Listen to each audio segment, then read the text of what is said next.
Good morning to everyone.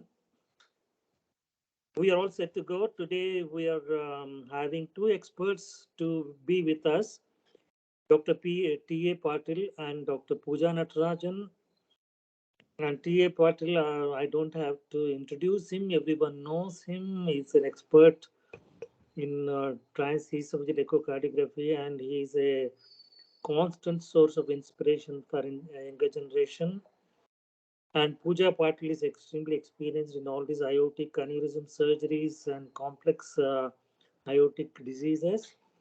And this is being conducted under the aegis of Forum of Cardiac Anesthesiologists Bangalore, which is also same as Bangalore chapter of Aorta. Thank you for joining us. We have been conducting this for more than maybe 120 sessions have been done so far, if I'm right. So I now request Dr. Pooja to conduct the meeting. Thank you so much. Thank you, sir. Thank you for the kind intro. We'll go ahead with this session. Sir, Dr. Patil, as sir mentioned, he needs no introduction. He's an amazing echocardiographer and an amazing teacher too. So welcome, Patil, sir. Can we go ahead with your presentation? Yeah. Okay. Thanks, Pooja. Thanks for the introduction, and I thank Dr. Muralidhar for the opportunity. I'll be speaking on echo evaluation of aorta. It's actually a very huge chapter, so I'll be speaking only on the important topics regarding the aortic evaluation. So I'll try to be within the time frame of 30 minutes, and we'll go ahead with the presentation as of now. As we all know, atherosclerosis of the aorta, be it the ascending or the aortic arch, is one of the important predictors of post-operative stroke, especially after cardiac surgery. It occurs in about 1 to 6% of the patients. And before I move on, please share your slide. Yes, I've shared my slide. No, it's not seen. I don't see it. 1 second, sir. Pooja, are you able to see it? No, sir. 1 second. Share one second, sir. 1 second. And I also suggest to keep your video on during the talk. Are you able to see it now? No. Yeah, now it's coming up. Now it's there. Now it's there.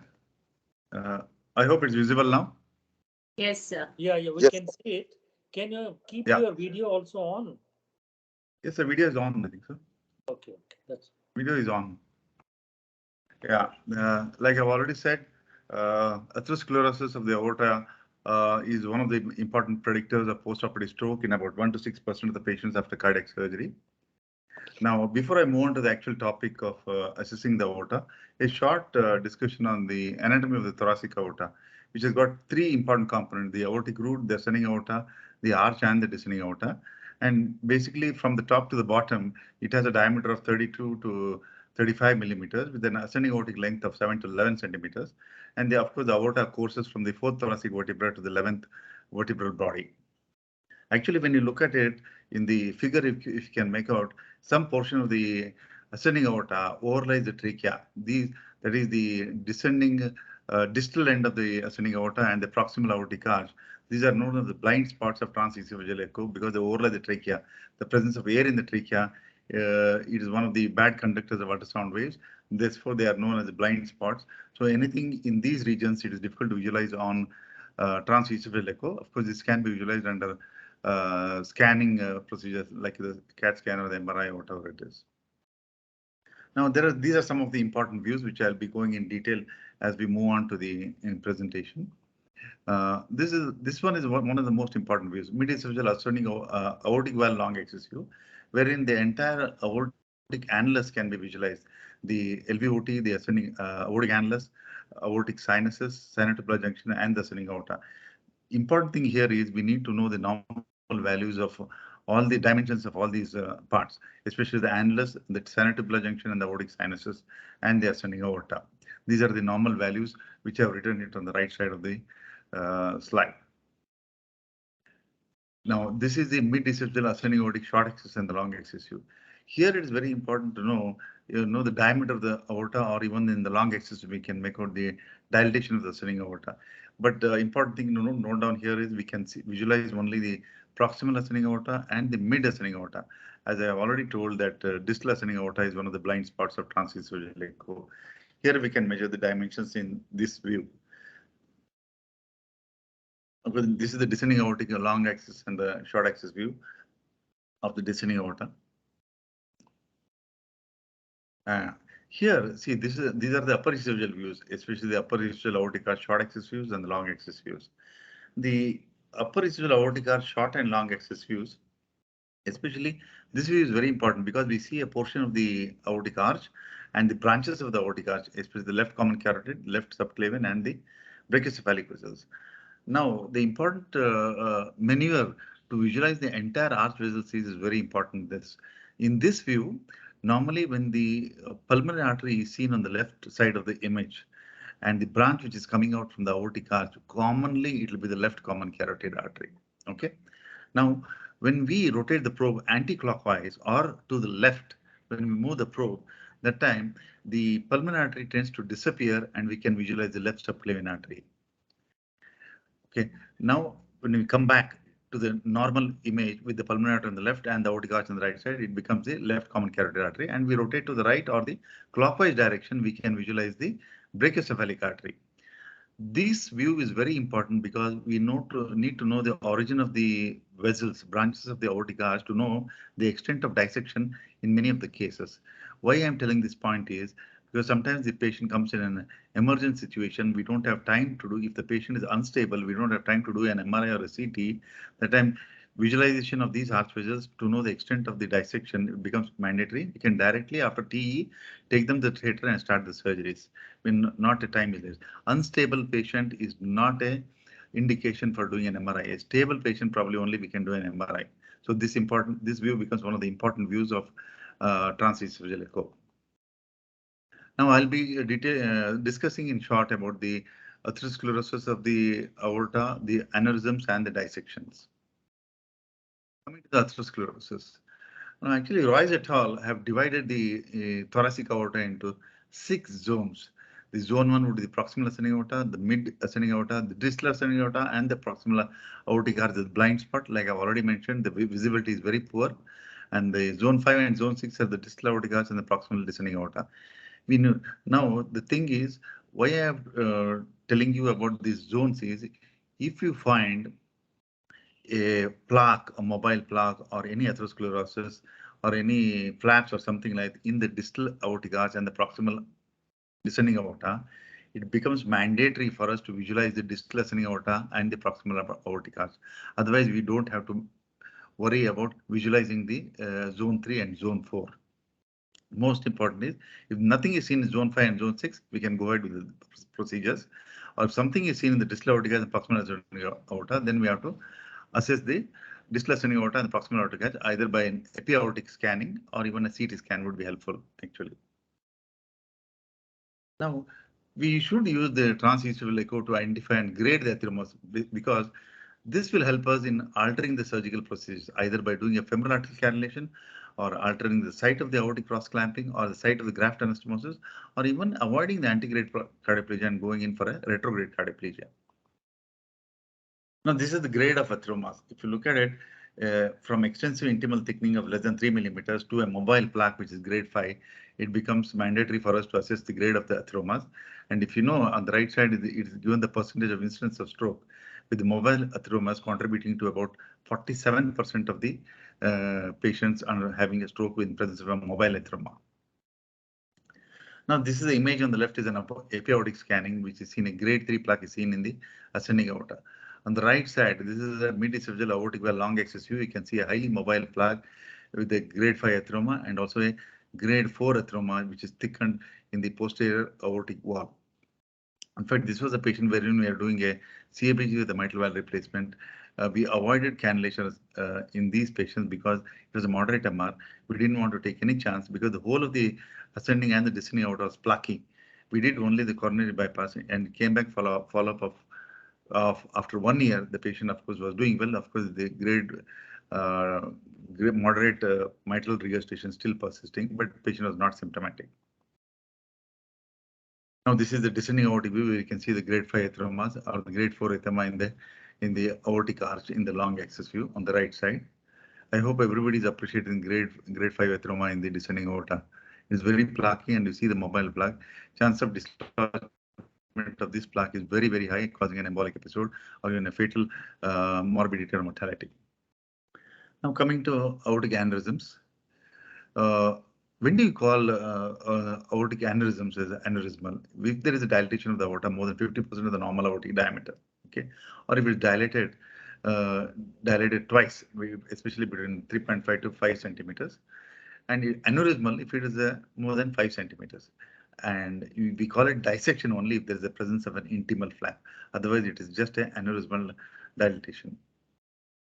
The aortic aneurysms are divided into 3 groups depending on the location, depending on the ascending aorta, in the region of the ascending aorta, the aortic arch, and the descending or the thoracoabdominal aneurysms. They can be either secular or fusiform. Fusiform in the sense they are uniform in shape with the symmetrical dilatation. Secular is the localized outpoaching of the aortic valve.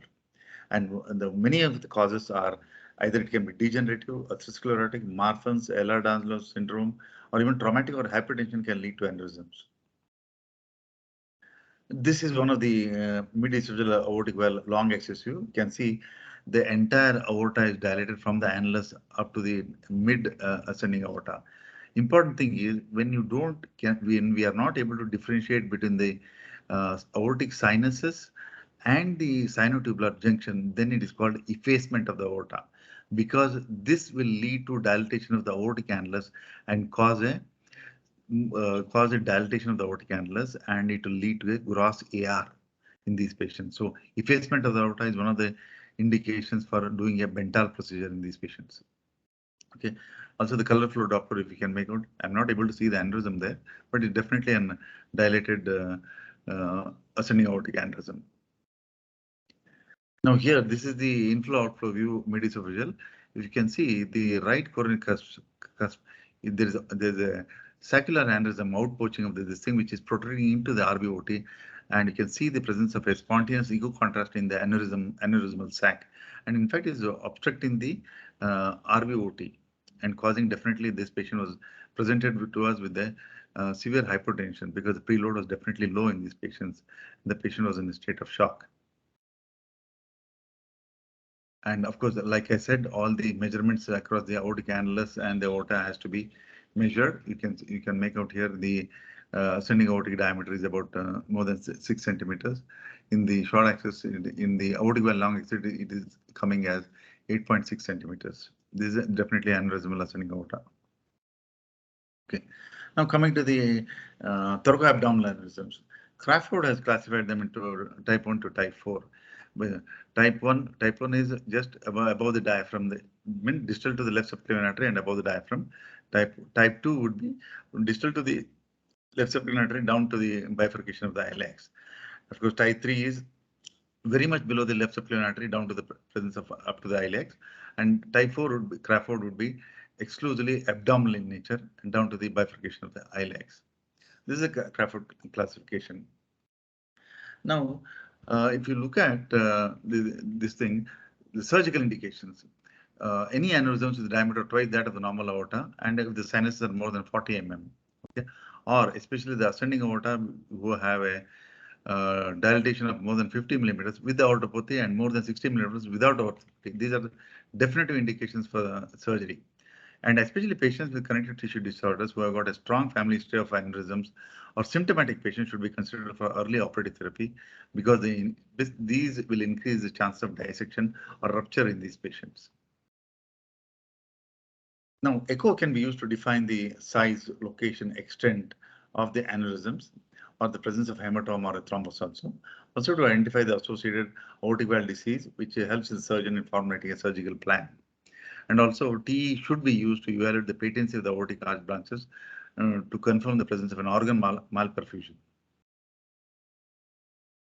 That's about the aneurysms, I would say. Then coming to the dissection, this is one of the important topics of evaluation by TE. Actually, now we have actually there are two types of classification: DeBakey's and Stanford. Nowadays we are relying more on the Stanford classification, type A and type B. Type A would be from the ascending aorta down to the bifurcation of the iliacs, and type B is exclusively below the distal to the left subclavian artery down to the bifurcation of the iliacs. They stand for type B. Now, how do you say there is actually a dissection? For the dissection to be confirmatory in nature, they have to have a intimal tear of the aorta with a true and a false lumen. They need to be identified. Actually, the false lumen may extend into the branches of the aorta in the chest or the abdomen, causing organ malperfusion, occlusion, or even ischemia. And of course, if they are extend proximally, then it can lead to a severe aortic regurgitation. Also, sometimes the coronary arteries can get involved, resulting in ischemic events or an MI.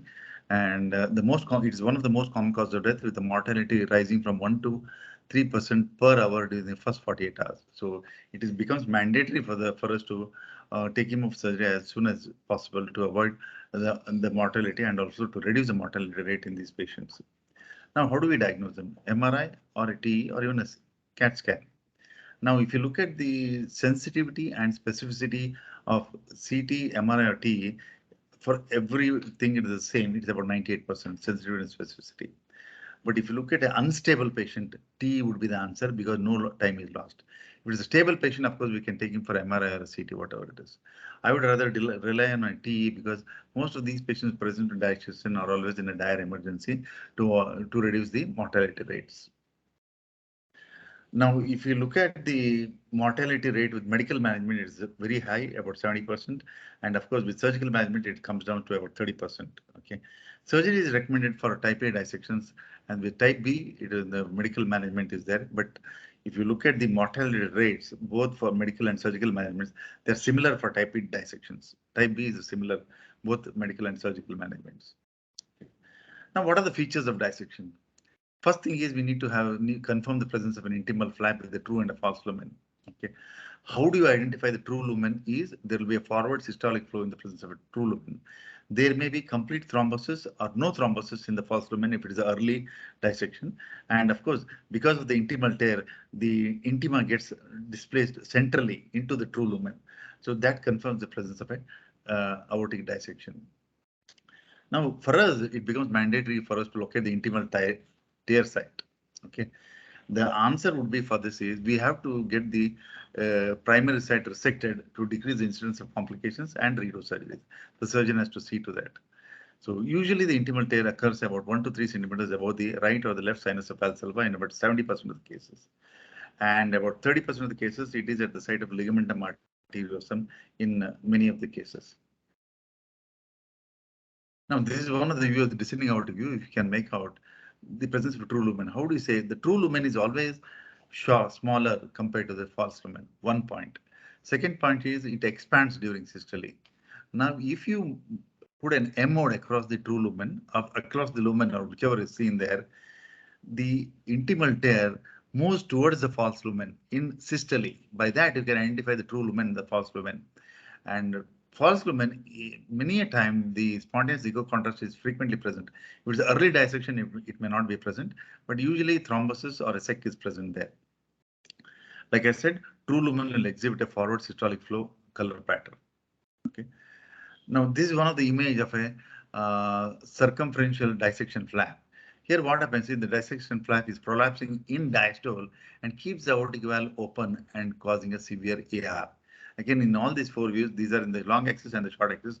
You can make the dissection flap prolapsing into the LVOT and preventing the aortic leaflets from closing and causing a severe AR.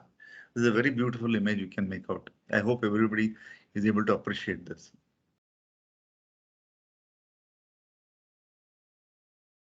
Now, important for us is we have to assess for the coronary involvement. Now, if you see here, this dissection flap is here. If you can make out my cursor is moving down in the anterior of this thing. Can I make out the right coronary artery? My cursor is pointing towards the right coronary artery, and the dissection flap, which is about say 2 centimeters from the right coronary cusp of the aortic valve, it is just at the origin of the right coronary artery. Can make out. So that here, if you see on the short axis view, you can make out the flap is arising at the mouth of the left main artery, coronary artery. By this, we are able to assess the coronary involvement because about 10 to 20% of the individuals precipitate ischemic episodes, especially if the coronaries are getting involved. So it becomes mandatory for us to inform the surgeon whether it needs to be a coronary bypass grafting needs to be done or coronaries have to be addressed in these patients. So it becomes mandatory for us to assess for the coronary involvement in many of these cases. Now this is some of the views. This is a descending aortic. Aortic arch long axis view. You can make out the dissection flap moving in and out. In fact, if you put an M mode across this, you'll be able to make the true lumen in the false lumen. I'll show it in the next slide. And this I said, see now, on the left side, you have the brachiocephalic artery origin, the innominate artery origin. You can make out the dissection flap arising at the mouth of the brachiocephalic artery. On the right side, this is a zoomed view of the aortic arch, short axis view, upper esophageal. You can make out the dissection flap in the mouth of the left common carotid artery. The green arrow is pointing towards the flap. Now here, dissection involving the descending aorta. You can make out this true lumen and the false lumen. See here on the right side, if you see the false lumen is bigger and the true lumen is smaller, but you can see the color flow in both of them. This is an early stage of dissection. Probably if it was late, if we have picked it up late, then probably the whole of the false lumen would have been thrombosed, especially. Now here, if I put a M mode across that, this is the forward movement in systole. That's why I said most of us tend to forget the presence of an electrocardiogram running on the echo monitors. This is required for us to identify the actual systole and diastolic phases of the cardiac cycle. If you look at here, this is the flap which is moving towards the false lumen in systole. Systole in the sense from the R wave to the end of T wave. If you see here, this is moving. So this becomes the true lumen and this becomes the false lumen. I hope everybody understands that. So there is systolic expansion of the true lumen. Okay. Now type B dissections. Like I said, this is the true lumen and this is false lumen. This is full of thrombotic material. You can make out, and this is a long axis. If you see, even the flap is moving towards the false lumen here. I can see the spontaneous echo contrast in the false lumen. This is one of the very good views, and long axis view are better to take an M mode across the flaps. Now, looking at the complications, aortic insufficiency in about 70% of the cases. Dissections, like I already said, is 10 to 20% of the cases. And usually, if it is a type A dissections, pericardial effusions are common, and type B dissections, the pleural effusions are common. Okay, but sometimes because of the coronary involvement, you can get global left ventricular dysfunctions in the cases where the coronaries are involved. Okay, now important for us is to distinguish between a true dissection and an artifact. Okay, now when do we see artifacts? If there is calcium anywhere on the aortic areas, you can make out a dissect. You can make out an artifact. It may be an artifact.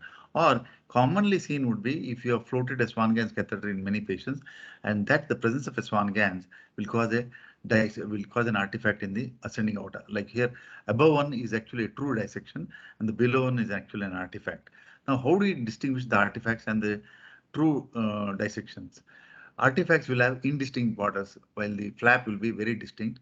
There will be no rapid oscillatory movements in a artifact. See, like down below, there are no oscillatory movements, but if you see on the above, the flaps move in and out of the LVOT with each cardiac cycle. Okay, and also if you put a color flow Doppler on the artifact, you can see color flow on the both sides. But if you put it in the area of a dissection or intimal flap, it will be seen only in the color flow in the true lumen, but not in the false lumen. By that, we are able to understand. Now, the answer would be, suppose you have floated a Swan-Ganz, okay, and you want to know whether it's true artifact or not. The answer would be just withdrawing the Swan-Ganz from the RV will make the artifact disappear. Or if you don't want to do that, probably you go to multiple views and change the view and see that. If it is an artifact, it will be seen all the views. If it is not an artifact, it will be seen in some particular views. So the dictum is always, when in doubt, pull the swan out. This is a very good dictum. I would rather rely on this if there is a presence of a swan in our patients. Next is the intramural hematomas. See, these are not dissections actually. These are actually intimal thickening of the aortic walls of the descending aorta, especially seen in the descending aorta, more so commonly in the younger individuals. Okay, they are thickened aortic valves. Important is for us to classify them as intramural hematoma. There should be no intimal flaps. Okay, and the cause for this is probably due to the rupture of the vasa vasorum. Okay, the hematomas of the ascending aorta may require surgery, but the descending aorta can be managed medically. Important. But if this hematoma anterior wall thickening is more than 15 mm, this patient needs to be intervened for a surgery.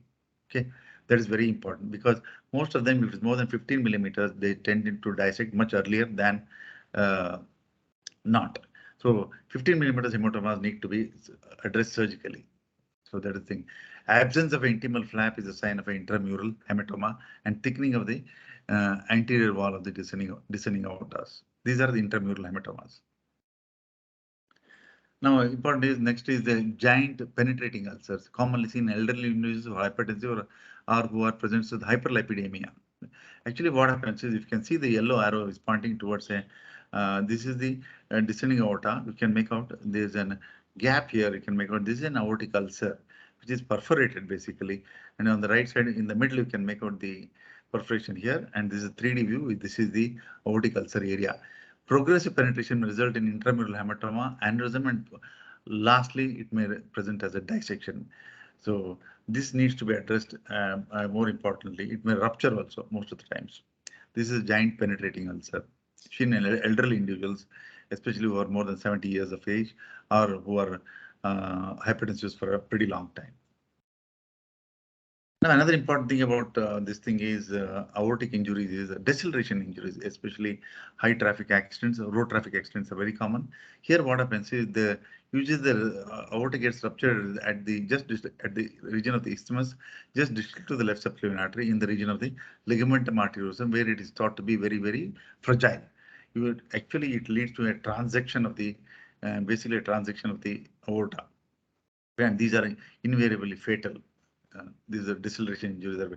These are also called as whiplash injuries. Okay. Now, wrapping up my topic, T is of course an very valuable imaging modality in the management of aortic pathologies, and definitely it has improved the patient outcomes in many of these cases. Thank you very much. Thank you, sir. Thank you for that wonderful topic. So you made it so simple to us, actually. So.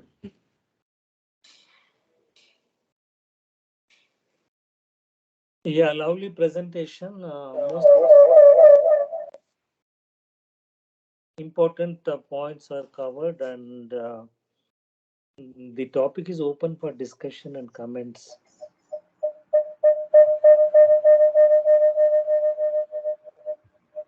Sir, good morning, sir.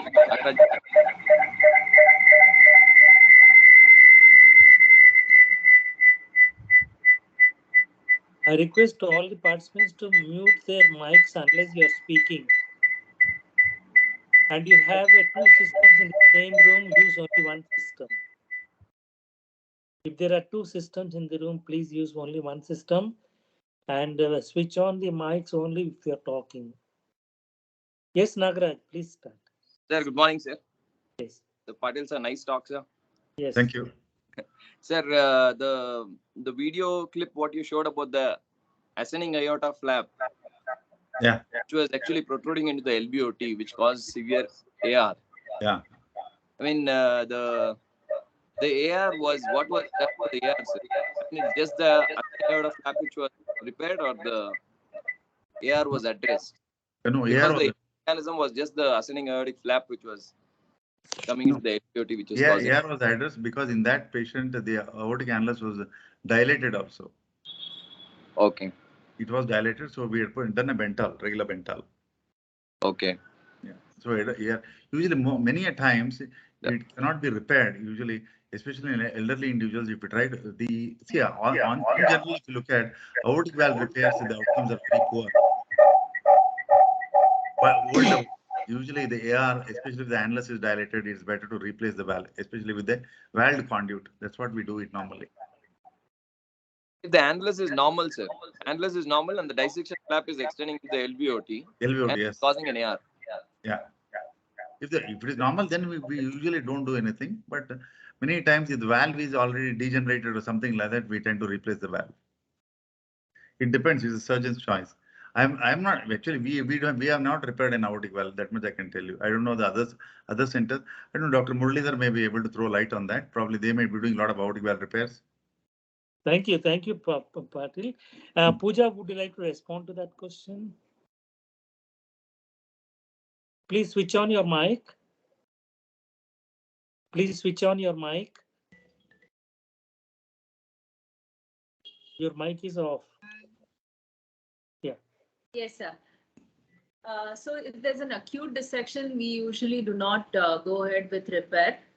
And more so in acute dissections, it's very difficult to make out true lumen and false lumen. So in our center, we go ahead with LV apical cannulation, and TOE is very helpful in it, and it can be safely done. And yeah, that's an important point. We do the LV apical cannulation, avoiding ascending aortic cannulation. It works very well and it is reasonably simple. That's what I have seen in the last 2 to 3 years.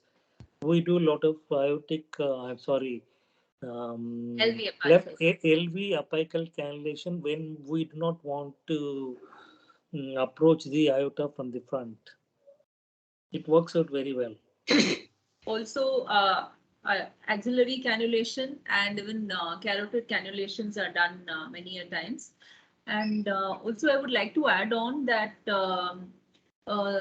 we can also see the celiac and superior mesenteric artery and also the renal artery in especially when we're dealing with dissections, and we can see whether there is good flow in the celiac and superior mesenteric artery on TOE. And that's very helpful, especially intra when we are dealing with high lactates and the liver congestion post-op. If we suspect, then we can immediately take the patient to CT, and then we can address it. Because most of the times when we address the dissection, we have no, if we do not have a pre-op imaging and we are relying only on some outside CT scan report or TEOE, then we can look at these vessels and also intervene post-op if required as at the earliest, so that we can avoid other organ damages. The question is, I'll repeat the question. The question is, if the aortic flap is prolapsing into the LVOT, as was shown in the picture in the presentation, have you attempted aortic valve repairs and retaining the aortic valve, native aortic valve, and just addressing the dissection? I think that's the question, isn't it, Nagaraj? Yes, sir. I mean, the aortic valve annulus is normal. The mechanism of AR Exactly. is just the dissection flap is coming into the LVOT and causing an AR, but there is no aortic valve pathology. So the question is, have you retained the native aortic valve, or if it was slightly abnormal, repair it and preserve the valve instead of sacrificing the valve and putting a valve, artificial valve there?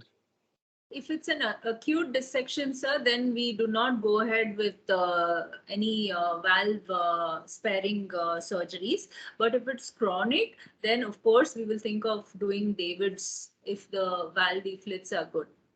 Because most of the time it's the root dilatation, and we have this type 1 kind of AR. That's Elcory's classification, and most of the times these valves are prolapsing because of the annular dilatation. So in the acute setting, valve repairs are rarely done, but if it's a little chronic, maybe David's can help. And so another thing is, most of the time, these are elderly individuals who are dissected because of degenerative lesions or whatever it is. Most of the times, even though the annulus may not be dilated, the valves also are degenerative in nature. And even if there's a mild prolapse also, even the post-operatively, if you repaired only the dissection, the AR may continue in the milder form. Still, coming for resurgery for aortic regurgitation becomes very futile, or the mortality rate goes up. So usually the surgeons tend to avoid that, and they try to do a regular wild conduit bent only. That's what I think so. And probably in our case, in our list of this, we do quite a number of aortic surgeries. Only 2 patients we have spared this thing. Well, especially if the dissection flap was much higher at a higher level, not in the region of the sinus of Valsalva. True, sir. True. If it's We get closer a to the valve, then they would rather replace the valve. Okay. Anyway, it's a Thank Thank you, surgical sir. practice. we get Good a lot. morning, sir. Good morning, Sir, Monica. good morning. Nice presentation, Patil, sir. Thank you. Congratulations, sir. Thank you. Sir, what is acute aortic syndrome? What is the role of endovascular stenting? This one, sir. No, actually, endovascular stenting, it will commonly be used as a hybrid procedure, basically. If the dissection involves the proximal ascending aorta and then goes down into the descending portion, probably the surgical intervention may become quite challenging. That time, they do for the proximal part, they do a dissection repair, and then they take them to the cath lab and do an endovascular stenting in these patients, especially. That becomes also, in fact, challenging especially if the arch vessels are involved, it is very challenging. So the endovascular stent has to be placed either distal to the left subclavian artery, or we have to spare the arch vessels. So hybrid procedure commonly done. We, in fact, do a lot of hybrid procedures. It is done in a single setting, in fact. Acute aortic syndrome. Acute Yes. aortic syndrome it can be aortic dissection, ulcer, or intramural hematoma, or unstable or painful thoracic aortic aneurysms. All these things are included in the definition of acute aortic syndromes. And if you're talking about acute aortic dissection, anything within first week, isn't it? First week of Yes, presentation is acute. After that, it becomes chronic. How to maintain the perfusion, sir? As Madam told, renal, mesenteric, and all during the procedure. During the procedure, you are talking, or pre-operative? Yes, sir. Preoperatively and during the procedure also, because it involves they tell ischemic episodes of the cardiac, ischemic episodes to the brain, ischemic episodes to the kidney. There's so many given the percentage. Yeah, usually these ischemic episodes are extension of the dissection into the coronaries in the case of myocardium. In the case of brain, it is into the common carotid arteries. And in the type B dissection, if the dissection is impairing the perfusion to the kidney or the spinal cord, it will lead to the ischemia of respective organs. And especially in case of ascending aortic aneurysm, it's an emergency. So you have to address the problem as soon as possible, because each hour of delay will increase the mortality by 1%, which means that at the end of 48 hours, 50% are already dead. So the urgency. No, now it's increased by 2%, sir. Increased by 2%. Every 1 hour delay, there will be mortality will be more than 2%. So if we go by your statistics, by yes, then sir. 48 hours, 48 hours, 80% would be yes, dead. Sir. So that only underlines the importance of urgency. Urgency. Once the dissection is diagnosed, you must immediately rush them to the theater. Do not wait for all sorts of investigations being done, because the risks of waiting are more than risks of operating. So that is the bottom line. Patil and Pooja can add to what I said regarding celiac and renal perfusion. So he's talking about any, especially the descending aortic aneurysms, something, preservation of the semen, especially when doing descending aortic aneurysms. Probably we need to monitor the CSF pressure, basically. Probably then float a small catheter into the subarachnoid space and try to maintain it less than 10 millimeters of mercury by reducing the CSF volume, in fact, drawing it out. It needs to be monitored. For it will require a special catheter device and everything. That is one thing. And of course, the early surgery would be the answer always to preserve the organs. Pooja, anything else you want to add? Yes, sir. So we tend to do selective antegrade cerebral perfusion by inserting cannulas to the carotids and the brachiocephalic separately and monitor the NIRS. And also when we're doing the thoracoabdominal aneurysm, we selectively perfuse the SMA, celiac, or even the renal arteries and maintain that ischemia. We tend to buy the ischemic. So that's been very helpful, and we also monitor the pressures at which the renal artery is being perfused. so there's no excess flow into the renal artery, because that can cause rupture of the vessels. So these are the things we do at our center, and of course, unless we have to monitor the CSF pressures less than 10. Yeah, the crux is that you have to maintain the perfusion at all costs, be it kidney, spinal cord, brain, or myocardium. I have one question. Sorry. Yeah, tell me. And we prefer left heart bypass. Right, we do that. And I have one question, which is 1 minute. Left heart bypass. I mean, left heart bypass is the roller pump or a centrifugal pump? No, roller pump. Roller pump. intraoperatively. No, I found left heart bypass is very challenging. No, it is not. We do it regularly. We add an oxygenator and we let the heart eject and perfuse the brain. Meanwhile, we take care of the thoracic aneurysm. So it's very helpful and also pretty simple. We don't have to cool the patient also. If the patient with LVAD, already patient is on LVAD.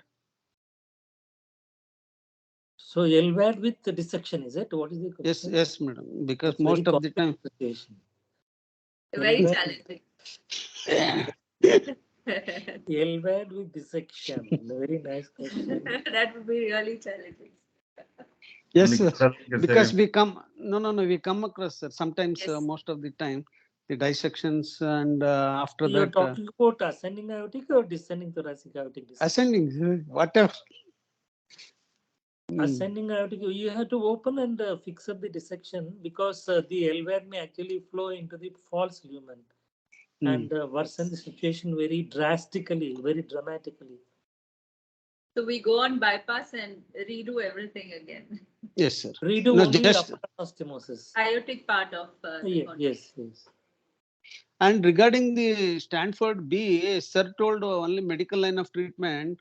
Nowadays, endovascular stenting plays a very important role. No, You what accept, sir? was surgical intervention may not be required. That's a Actually, caveat. I also wanted to ask the same question, Prabhu. Yes, sir. Dr. Patil said that, I mean, he's correct. Mortality rates with surgical and medical managements are equal. So, what is the difference between medical management and interventional management of these procedures, or surgical and intervention? Is it interventions are better? For example, you want to put a stent in the abdominal aortic aneurysm or thoracic aortic aneurysm, and will that be better than surgical management? Yes, sir. Yes, sir. Because That's my question. we can maintain some perfusion to the visceral with the though some little complication is there, leakage and endovascular leak and all, but it plays a very important role, sir. When compared to medical line of treatment, we can establish some perfusion to the vital organs. Okay, Dr. Patil, there is one question for you. Cerebral saturation can be monitored by, I think Pooja can answer it. Cerebral saturation can be monitored by a nurse, but does hypothermia affect oxygen delivery? Because of hypothermia, the HB oxygen dissociation curve shifts to the left. Oxygen delivery is less. Should we maintain acidotic ABG values at hypothermic states? That is the question. Okay, so we don't do cerebral oxygen monitoring in our patients. Probably Pooja may throw some light on that, I think, sir. Yes, Yes, Pooja. sir. Yes, sir. Oximetry is very helpful. Ideally, we should do an MRI and look for the patency of circle of Willis. But many a times it's not possible. But we have seen that when we are monitoring the NIRS, that if the surgeon has cannulated only the right brachiocephalic selective antegrade cerebral perfusion is happening, and there is a drop in the left side of the NIRS. So then we request the surgeon to cannulate the left common carotid also, and we are seeing that the NIRS improves. So it's very helpful, and also monitoring during retrograde cerebral perfusion when we do open clamp technique of the aorta. So then it's allowed only for some 20-25 minutes, and the surgeon quickly does proximal anastomosis, and then we can manage the with the NIRS, and then we can tell him that NIR is dropping, and then we can quickly finish the procedure and then go for an antegrade cerebral perfusion. So in top of it, madam, in top of it, instead of MRI, you put two NIRS monitoring on either side of the brain, so that you can identify which side is low. So you can caution you can advise the surgeon for rectifying the problem instead of yes. going to MRI and getting back. This one blockade and all water circle, as you told, circle as of just for to know the circle of Willis. There is no need. You put two monitors and assess both the side. So if anything, one side is less, you caution the surgeon for rectifying the problem. Pre-op, it may not be evident, sir. If there is a dissection in the left common carotid, maybe it is severe and obstructive, then maybe. But intra-op, when we're doing selective perfusion to the carotids, and when we're doing a total arch, many times we have seen that it starts dropping, especially when we are perfusing only the right side. And that is when pre-op, if we have an MRI, then we can, That's tell the surgeon because that please time and can all is because it's an That is- emergency procedure. There is Yeah. no way, at least so we can go ahead. As sir told, the mortality will increase by every this one. So go and put this one, and even the spinal this one you can put the NIRS, and you can monitor the spinal perfusion also, whether the adequacy is good or what. And what it was discussed with the sir Previously. only long Yeah. back. This NIRS now, What, can I sir? add one or 2 points? One is NIRS now. When we monitor, we already have left and right, so there's no need to use two monitors. We have left and right cerebral oxygen saturations. Okay. And we monitor the left because we are worried about the left side when we are giving anterograde cerebral perfusion. Because in up to 20% of the population, the circle of Willis may not be working. That is why we need to monitor both sides and then see whether there is an asymmetry, that is for left side, or if there is a global desaturation, which is for the entire brain, which should be addressed straight away. That is my comment on that. And second comment about Kedar Banakal's question is he's asking about hypothermia, shift of the oxygen dissociation curve to the left, and oxygen delivery is decreased. So do you have to make the blood acidotic? That's his question.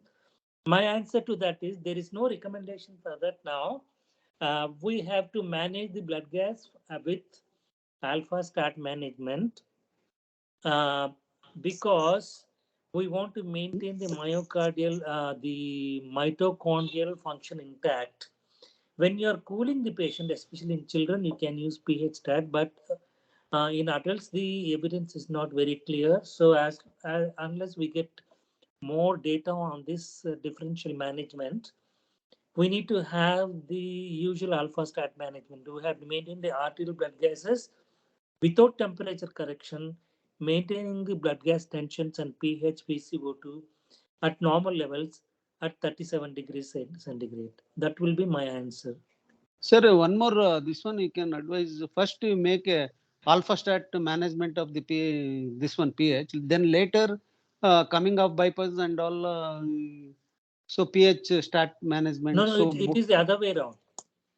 It is the other way around. Okay. When you're cooling, you're making pH stat Yeah, so pH that cerebral vasodilatation is there and all the basal areas of the brains are well perfused and there is even cooling. And when you come off, you convert that into alpha stat. This is called sequential pH management. But there are no definite guidelines or recommendations on this, but this is the theoretical background. Yes. Yeah. Good morning, Dr. Murlidhar. Yes, madam, please. Hi, ma'am. Hi. Dr. Patil, excellent as usual. And I have listened to this lecture so many times. Still, I never miss it. Simply because it is very well explained and it is a recap. And another important thing today, Dr. Pooja and Muralidhar's comments. They are equally valuable. Thank you. I- Thank you. I just wanted Dr. Patil to show us intramural hematoma again. Can you just point it with your Yeah, okay. I'll do. pointer, Yes, please? Because I just missed it. okay.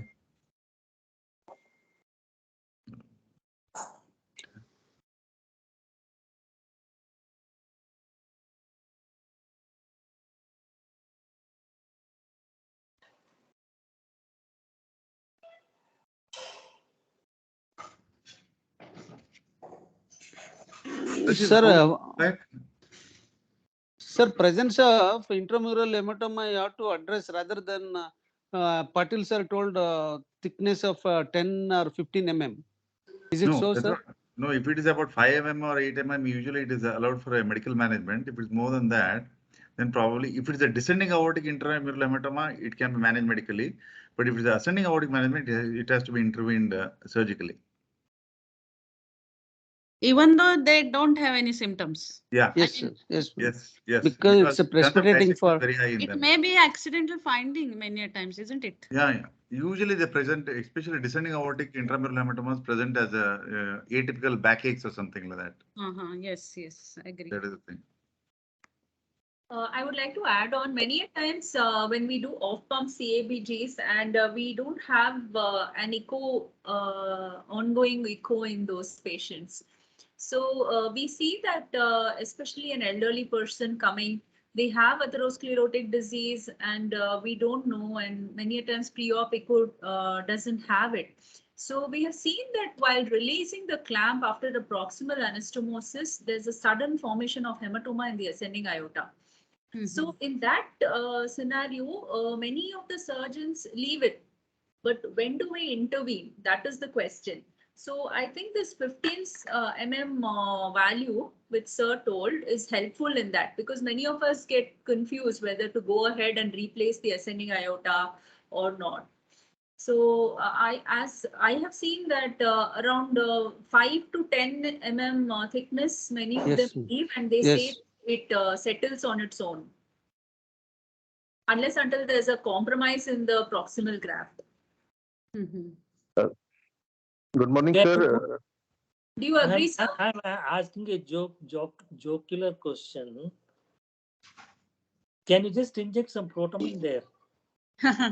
Nice question. No, I'm just joking. or some local coagulant like those Johnson. are not recommended. Nothing should be done. Sir, that one, it is not, it's becoming weakness, sir. It is not the problem of the clot restriction. It became the hematoma is nothing but the weakness of the wall rather than. No, it's the beginning of the dissection. Yes, sir. Yes. One theory for dissection is the vessels which supply the aorta itself, they rupture and erode into the intima and then cause dissection. That is one theory. And the other theory is cystic medial necrosis, which can occur. That will initiate this one. And also this is compounded by shear stresses because of hypertension in these individuals. So when the blood pressure is high, the weakest point in the aorta gives way, leading to dissection. Vasovisceral bleeding is because of atherosclerosis, capillaries and all become weak and gets ruptured. So that is the main pathophysiology of dissections. Good morning, sir. Dr. Moderator, sir. I am Dr. V Kumar from Delhi, sir. Can I ask one question? Yes, sir. Please feel free. We have Sir, another 6 minutes. In the endovascular repair, sir, so how to take care of the spinal ischemia that told us? Can you please elaborate on this? Which catheter to put in the subarachnoid space and how to monitor it at 10 centimeter of? Very nice question. Pooja will answer that. Yes, sir, please. Sir. Endovascular stenting, how to protect the spinal cord? How do you put the intrathecal catheter? That's the question. Hi, Dr. Kumar.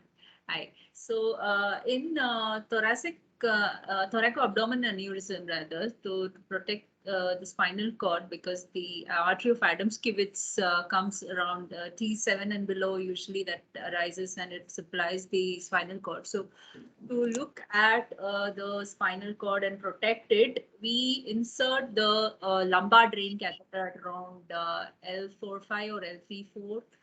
It's a lumbar drain catheter. It's a lumbar lumbar spinal catheter. drain catheter kit. We get a kit. So yeah, that is around 14 gauge needle we insert with a silicone catheter the previous day of the surgery.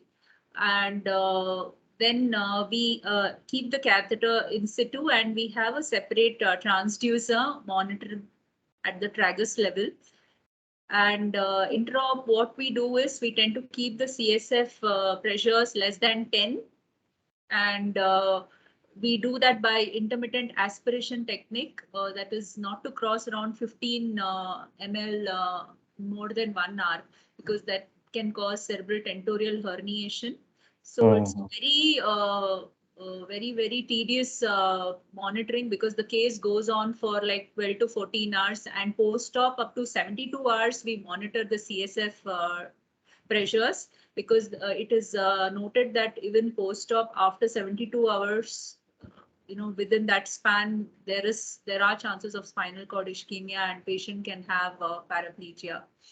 So continuous motor-sensory monitoring and intra, some people suggest sensory evoked potential and motor evoked potential monitoring. It's a very tedious task, and it's very time-consuming.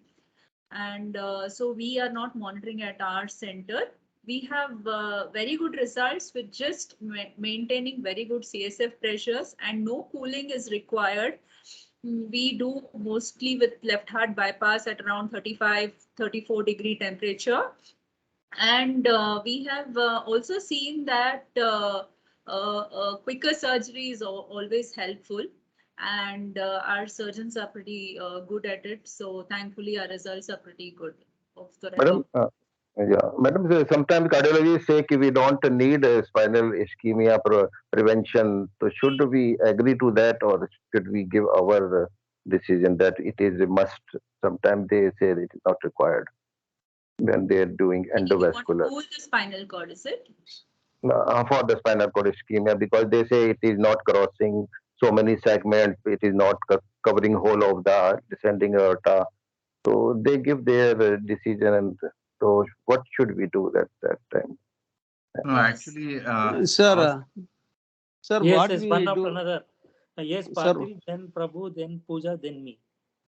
Yeah, so actually, our cardiologists don't prefer to use a spinal monitoring this thing. Yes, sir. But Yes, only sir, we have agreed to that because it is their case, and so we didn't try to interfere too much, but it went on successfully.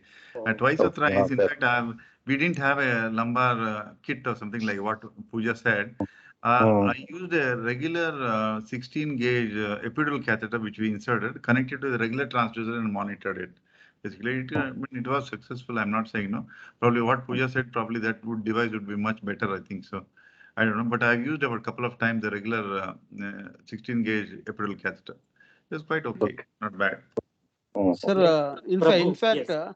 in fact, it's a class 1 indication, sir, CSF monitoring during this one. And what we, as Patil sir told, instead of special kit, we do ordinary epidural catheter only. We'll puncture and we connect to the respective transducer.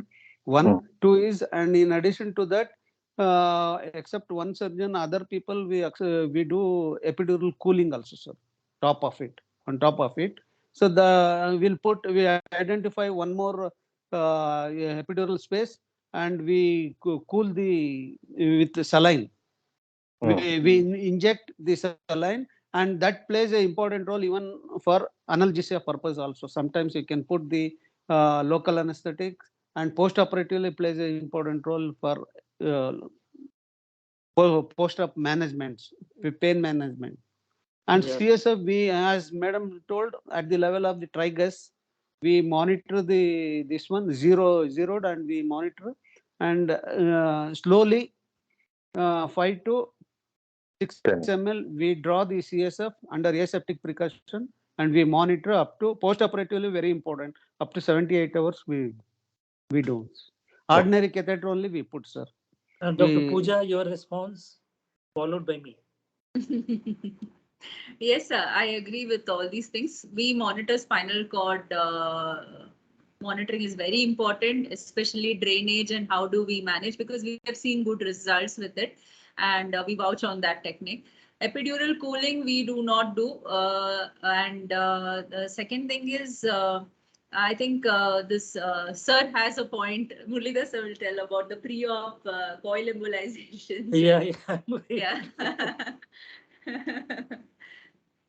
Yeah, Yes. the question is a nice question, Dr. Kumar. The thing is, Yes, sir. it all depends upon the extent of the disease. If Yes, it's sir. a long segment, it is preferable to have a spinal drainage. But if it's a small 2 or 3 segments involved, it doesn't matter because there are collaterals already present there, and the other intercostal and lumbar arteries will take over if there's any ischemia in the small segment. So it should not be a problem. But if it's a long segment, spinal drainage is necessary, even if it's a endovascular stenting, unless you have fenestrated grafts. You can custom make these grafts with patient requirement and see that Yes, all sir. the spinal cord arteries are not blocked when you put the stent. That is one. And in Germany, especially in Leipzig and other centers, there is a study going on where they use the minimally invasive spinal artery coil embolization 1 to 2 weeks prior to the actual surgery. What they do is they're using interventional techniques. They coil embolize 1 or 2 spinal cord arteries near the diseased portion, so that the idea is that the collateral vessels will take over, and even if you are doing a major surgery at a later date, these collaterals will maintain the spinal cord perfusion. That is the thinking, and it seems to be working. I don't know about the results of the study. This is called minimally invasive spinal artery coil embolization. Okay, sir. Thank you so And much. on top of Sir, it, sir, yeah. what is the role of monitoring the NIRS, sir? Paraspinal area and all. So that also reflects. That also reflects this one blood flow. Absolutely. The oximetry, that is the NIRS, what you said, an NIRS, which is used at the spinal level. You have to use 2 on either side, and So then that it indicates spinal cord perfusion pressure. It's a surrogate of spinal perfusion brain. pressure. Just like Yes. what we put it in the head, it indicates cerebral perfusion indirectly. Same thing happens spinal cord, but it is very close to the surgeon's incision point, and we are unable to use it in some of our patients where the incision is very thoracolumbar incision, so we are not able to use it. And we are running out of time. I think we'll give a chance to the last question. There is one question about in off-pump CABG, what are the precautionary measures to avoid aortic hematoma after aortic clamp is released after the proximal anastomosis?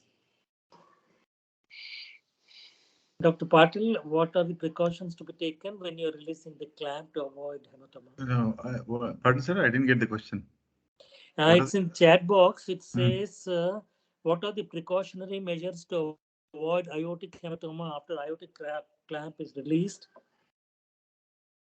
after proximal anastomosis?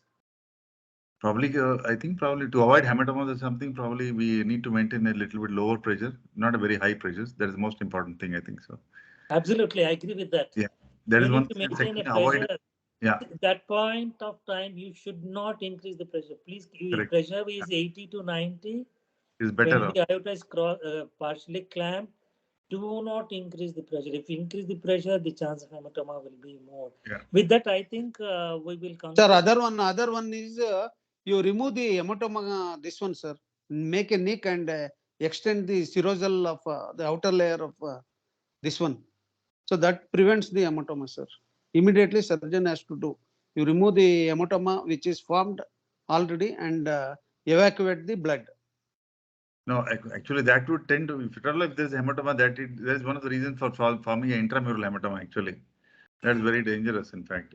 No, the question was how to avoid the formation of hematoma. Yeah, Probably just the answer maintain a would be low blood pressure and yeah. Also to add on, sir, the surgeon, especially the junior surgeon, if they're doing, they always have to palpate the aorta and feel for the plaques. If there are plaques and they have any doubt, it's better to do an epi-aortic scan. Find a region where there is less plaquey and graft it there. If it's highly plaquey, then many a times we have seen that they do a carotid anastomosis also.